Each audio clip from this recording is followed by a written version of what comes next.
ఈ కారం రుచి చూస్తే ఎవరైనా ఆహా అనకుండా మాత్రం వదిలిపెట్టరు అనమాట. అంత బాగుంటుంది మా కారం.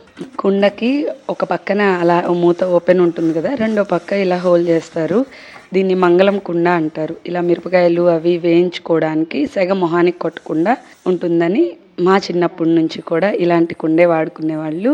మిరపకాయలన్నీ ఏపుతాము. దీన్ని కూర కారం లేదా సాంబార్ కారం అంటారు. మా గుంటూరు జిల్లాల్లో అయితే సాంబార్ కారం అంటారు. ఈ కారం మన శ్రావణ వేదం న్యాచురల్ ప్రొడక్ట్స్లో అవైలబుల్గా ఉందండి. ఎవరైనా కావాలి అనుకున్న వాళ్ళు స్క్రీన్ పైన కనిపిస్తున్న నెంబర్కి హాయ్ అని మెసేజ్ పెడితే మన ప్రోడక్ట్ లిస్టు అలాగే ప్రైజెస్ పంపిస్తాము. అలా వేపిన అన్ని దినుసుల్ని కూడా సన్ డ్రై చేస్తాము తీసుకెళ్ళబోయే కొంచెం ముందు. ఇది చలికాలం కాబట్టి కొంచెం మెత్తబడిపోకుండా ఉంటాయని చెప్పి కొంచెం ఎండలో పెడతాము. ఈ కారంలో ఏమేమి ఇంగ్రీడియంట్స్ ఉంటాయంటే ఎండుమిరగాయలు, ధనియాలు, జీలకర్ర, మెంతులు, అలాగే చిన్నుల్లిపాయలు, కరివేపాకు, పసుపు, ఉప్పు, ఆముదం, ఇవన్నీ ఇంగ్రీడియంట్స్తో చేస్తారు. ఇది చంటి పిల్లలకు కూడా వేడివేడి అన్నంలో కొంచెం నెయ్యి వేసి పెట్టినా కూడా చాలా బాగుంటుంది. అంతా హ్యాండ్మేడ్తో చేసిందనమాట. ఎంత టేస్ట్గా ఉంటుందంటే స్మెల్ చూస్తేనే అన్నం తినేసేయాలనిపిస్తుంది. చిన్నుల్లిపాయలు కూడా ఇలా మరీ పూర్తిగా పొట్టు తీయాల్సిన అవసరం లేదు. మన మామిడికాయ పచ్చడికి లాగా ఆ పైన పొట్టు లేకుండా చెరిగేసుకోవాలి. ఇది కరివేపాకు మన తోటలోది. వేపిన తర్వాత ఇలా వచ్చేస్తుంది అన్నమాట. ఇవన్నీ పక్కా కొలతలతో మేమైతే ఇంట్లోకి ఎలా తయారు చేసుకుంటామో అలా చేస్తున్నాను. ఇంతకు ముందు ఏంటంటే కొంచెం ఉప్పు మా ఇంట్లో వేసుకున్నట్టు వేసేవాళ్ళం, కొంచెం ఉప్పు ఎక్కువ వేసేవాళ్ళు.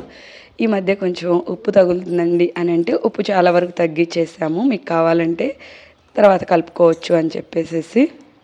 చూసారా, అన్నీ వేపాము. ఉప్పు కూడా కొలత చూసేసి సగానికి సగం తగ్గించాము. కొలత చూసేసి పంపిస్తాము. ఇది నాన్ వెజ్లోకి అంత బాగుండదండి, వెజ్ కర్రీస్లో బాగుంటుంది. నాన్ వెజ్లోకి వచ్చేసి గొడ్డు కారం అంటే ఓన్లీ మిరపకాయలు, ఆముదం, కొంచెం ఉప్పేసి కొట్టిస్తారు. ఇది గానుగు నుంచి తీసిన స్వచ్ఛమైన ఆముదం, 100% స్వచ్ఛమైన కారం అండి. కొట్టించడానికి కూడా తీసుకెళ్ళడానికి రెడీ అయింది. కొట్టించడం కూడా ఇలా రోకళ్ళతో కొట్టిస్తాం.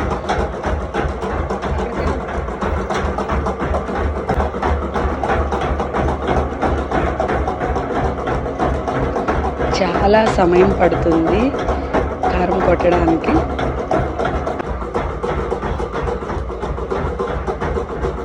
చక్కగా కొట్టించి జల్లించేసి తీసుకొచ్చేసాను. చూసారా, ఇది మరీ ఎర్రగా ఉండదండి, ఎందుకంటే ఇందులో దినుసులన్నీ ఉన్నాయి కాబట్టి. ఎంత మంచి స్మెల్ వస్తుందో. ఇప్పుడే వేడి అన్నంలో వేసుకొని తినేసేయాలనిపిస్తుంది అనమాట. మీకు కావాలంటే ఆర్డర్ చేసుకోవచ్చు.